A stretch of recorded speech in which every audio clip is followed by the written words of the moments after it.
From 2015, Holocaust survivors call Obama's new Hitler. Obama's deal with Iran is defended by White House press release, which misleadingly says that all pathways to a nuclear bomb have been blocked. But Hitler pointed to peaceful intentions too. The approved nuclear reactor Iran is building has only one purpose, and that is to build nuclear weapons. This is because of its nature and size. If Iran wanted nuclear power generators, more efficient ones would be smaller, and the nuclear material is all Iran needs to build a bomb. Also, Iran has received many billions of dollars and has not released the 4 hostages she keeps. Canada is right not to accept the deal, but what about the Holocaust survivors' opinion? Obama, as some have pointed out in his defense, is not co-opting the military to take over the world, as Hitler did. However, his contempt for foreigners and dismissal of the existential threat to Israel, his maintenance of power through illegitimate means, and his closeness to bad people around the world are consistent with a murderous dictator. Pell redirects Pope's misdirection regarding climate change. International media characterized the disagreement as an attack. Cardinal Pell is respectful of the Pope.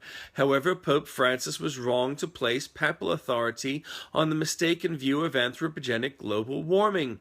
AGW, Pell is correct to point out AGW is not a science, but even if it were, it is irrelevant to faith. But putting science aside, the faithful have a duty to the world where they have been given authority. Try not to kill everybody, but keep a future prosperous. Pell has not disagreed with that. Ackerman repositions media on right-wing extremism. The insane right wing in the United States have not behaved as badly as jihadists do. However, as with impotent Islamic leaders, it is incumbent on the leaders of the insane right to explain themselves better than they have. It is not good enough to badly quote scripture and then claim authority. It is not good enough to have thugs unchecked spouting bigotry exactly as the brown shirts did in the 1930s. Reclaim leaders, you are challenged to spell out reasoned, sensible policy. ISIS car bomb kills 120 in Market. They chose the end of the Islamic festival for exactly the same reasons that Reclaim Australia chose to march against Islamic migrants. The left make many insane claims that go unchecked, but are enthusiastically spread as a meme. The Abbott government has cut back on spending on welfare, lifting some 5% instead of 7%. So, green groups spread a meme that all welfare for elderly is to be cut. They frighten the elderly and the compassionate. In fact, spending is increased, but not as much as it might be. Bolt savages hockey and Bronwyn Bishop and worries about imported ethnic terror. But Bolt has episodes where he recalls his glory days writing for Bob Hawke.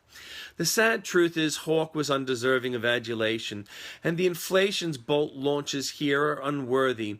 Maybe Bronwyn Bishop has lost the confidence of her leader, Mr. Abbott, but the expenses issue at the moment are not as egregious as Rudder, Gillard's, or Slipper.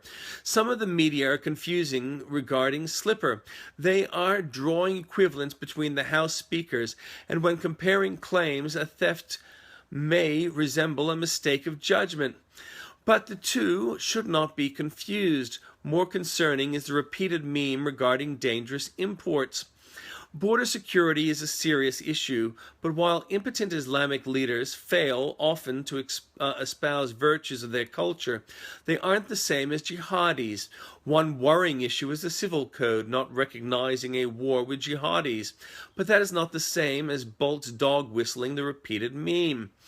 Bandit Artist is highly lauded with Archibald Prize for portrait worth $100,000. The artist, Nigel Milsom, had bashed a shopkeeper for smokes and $1,000 in 2012.